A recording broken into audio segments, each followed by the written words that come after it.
If you've never heard the term microschooling, prepare to hear more about it in the weeks ahead.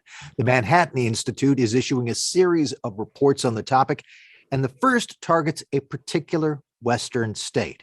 Report authors Jocelyn Pickford and Duncan Robb join us now with details. Thanks for joining us. Thanks for having us. Thanks for having us.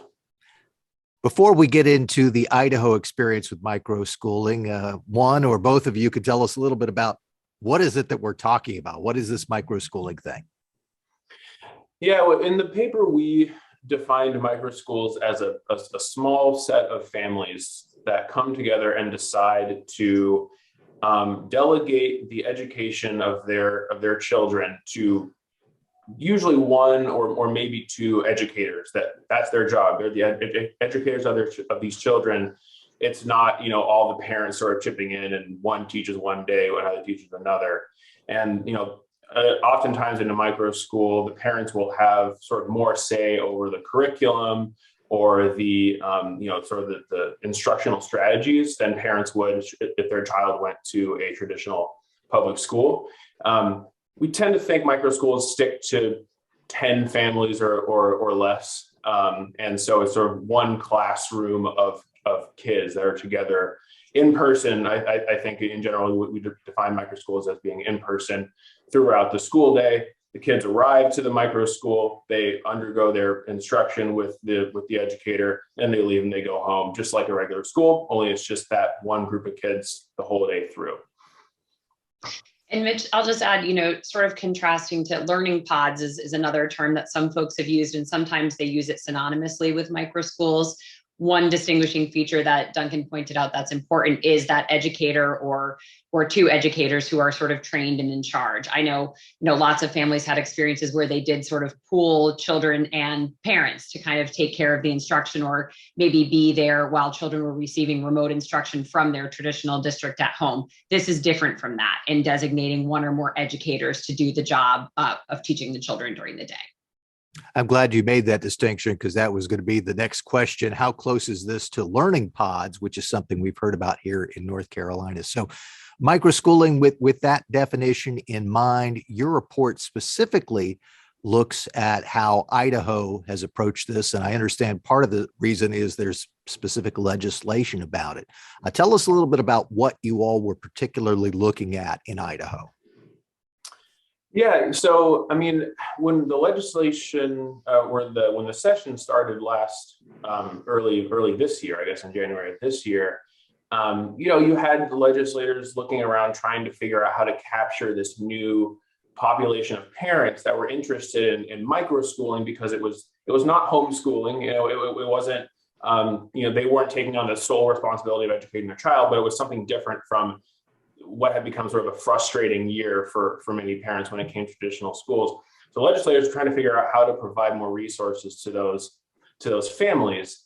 And one of those solutions, Mitch, was it resembled, bills that you've seen in Idaho in the past, where it had to do with taking a state appropriation for, education grants or scholarships, giving those out directly to families so they can pay for education related expenses. And those bills haven't had much success in Idaho in the past, and they didn't this time either. That wound up sort of not going anywhere again. This most recent legislative session. On the other hand, you had a proposal that we thought was really interesting because it tried to take the concept of micro schools and port it into the traditional public school setting by giving a group of parents and their school district an avenue, a lever to reach an agreement to put those parents' children together with one educator that they choose and get to choose a curriculum, and those kids stick together with that educator throughout the regular school day, but within the traditional public school system. So it had the idea had the effect of taking off of parents the burden of paying for the teacher, paying for the supplies, paying for any additional support, special education meals that the children may need. And we thought that was a really interesting thing to kind of take a harder look at.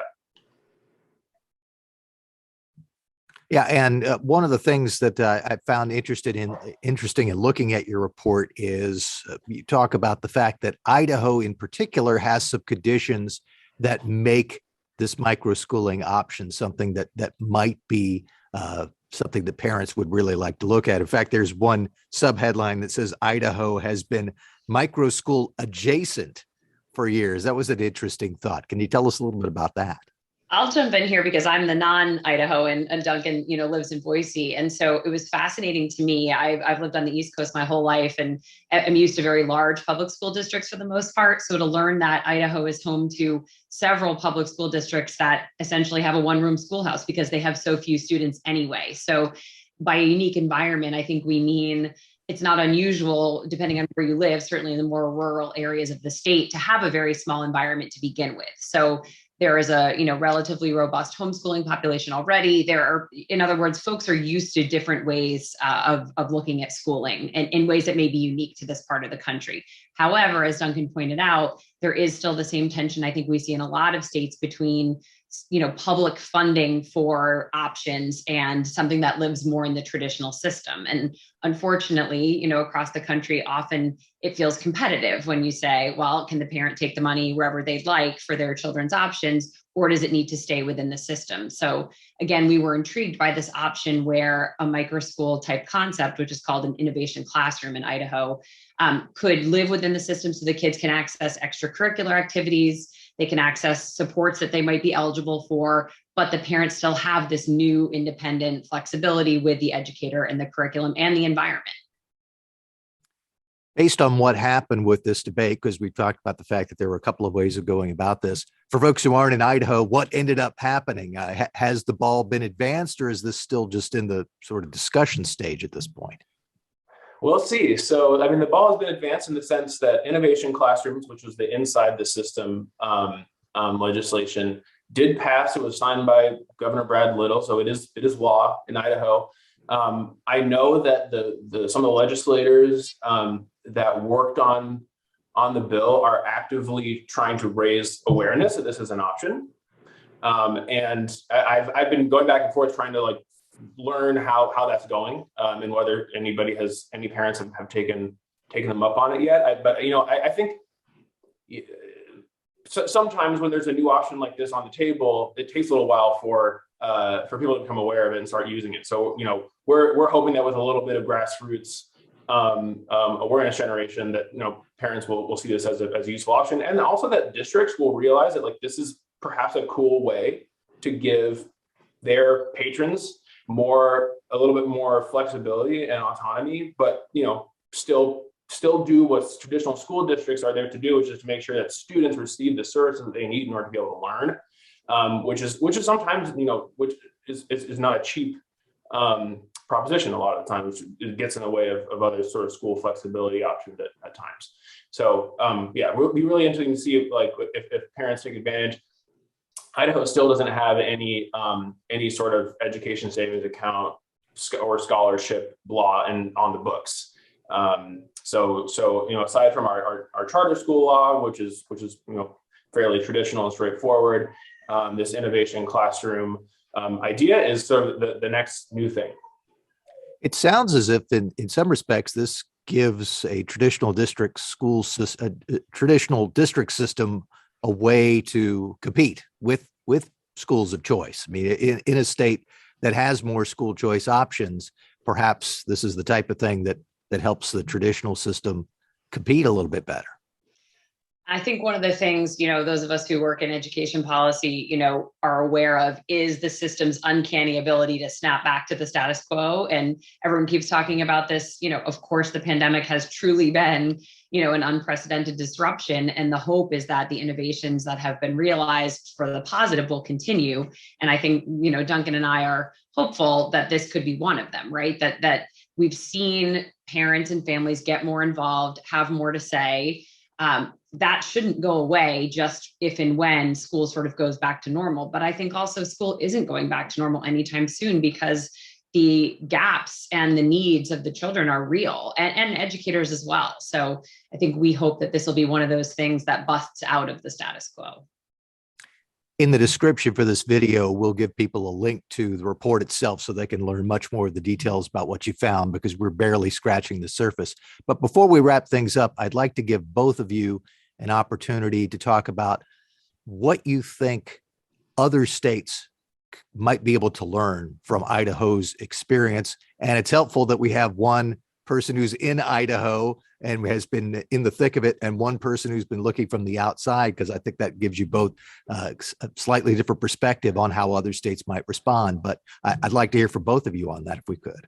Two things, if I could mention. The first is it's not safe to assume that the sort of existing homeschool community in a lot of states is going to necessarily be open to additional state aid, because there's a lot of skepticism about the strings that come attached with that. And so I think what we learned here in Idaho, and others have, I'm sure at this point, learned in other states, is that lawmakers need to be careful about how they engage the homeschool community if they're trying to increase educational flexibility for additional parents that aren't sort of currently in that community, and may have slightly traditional values or priorities when it comes to education flexibility.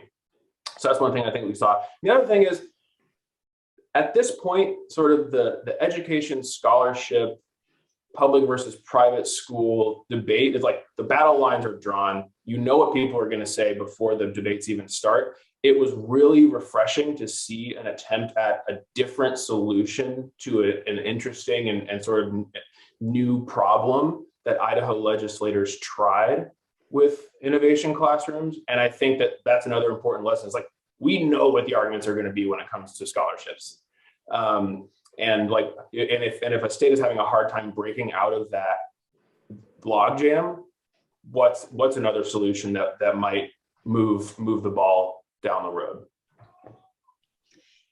And mine would be, I agree with everything Duncan said. I think that this is, again, a unique moment in sort of parent and family voice in public education. And, there's research showing parents and families have never been more aware. They've obviously had a front row seat in many cases to exactly what their kids are learning and what that experience looks like.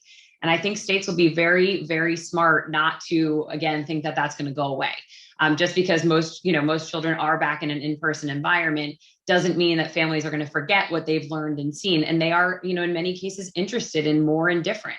And I think if states ignore that, they do so at their own peril. I think being willing to be open and flexible to the innovations that should remain, to parents and families having more, autonomy and more of a say in what and how their children learn, is to the benefit of the whole system, instead of it being sort of an either or pitting, people who make one choice against those who make another choice. I think that's a dangerous path in this country that states would be wise to avoid. That is Jocelyn Pickford. You also heard from Duncan Robb. They are the authors of a new Manhattan Institute issue brief on microschooling in Idaho. Thanks so much to both of you for telling us a little bit about your research. Thanks again for having us. Thanks, Mitch. And you should know that the Manhattan Institute is going to be issuing a series of reports looking at some other states and at the general issue of microschooling. Stay tuned for that information as it comes out in the weeks ahead.